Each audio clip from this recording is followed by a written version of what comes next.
রাস্তায় হাঁটু সমান পানি, নৌকা দিয়ে রাস্তা পারাপার করছে পথচারীরা। দেখলে মনে হবে নদী পাড়ি দিচ্ছে মানুষ। বৃষ্টির মধ্যে রাস্তায় রেইনকোট পরে হাঁটছে লোকজন, পথে পথে আটকে আছে গাড়ি, দোকানপাট ডুবে সব একাকার। ঘূর্ণিঝড় ফিনজালের তাণ্ডবে তামিলনাড়ু পুদুচেরি উপকূলের বাসিন্দাদের পোহাতে হচ্ছে সীমাহীন দুর্ভোগ।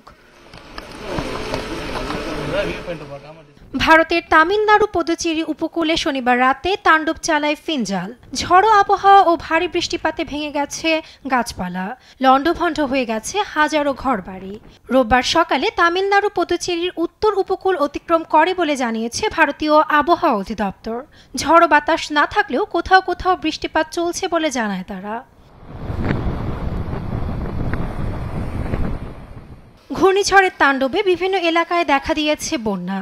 পরিস্থিতি কিছুটা স্বাভাবিক হলে ভোর 4টার পর চালু হয় ফ্লাইট। তবে বিমানের রানওয়েতে পানি জমে থাকার কারণে ফ্লাইট ল্যান্ড করাতে হিমশিম খেতে হচ্ছে পাইলটদের। তামিলনাড়ু পুদুচেরি উপকূলের মতোই মালয়েশিয়া ও থাইল্যান্ডে দেখা দিয়েছে ভয়াবহ বন্যা।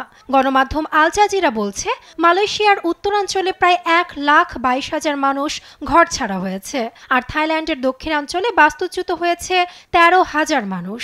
বন্যার কারণে 5,34,000 বসতবাড়ি ক্ষতিগ্রস্ত হয়েছে বলে জানিয়েছে থাইল্যান্ড জরুরি সংস্থা। এরই মধ্যে একটি শিশুকে উদ্ধারের ঘটনা সামাজিক যোগাযোগ মাধ্যমে ব্যাপক সাড়া ফেলেছে।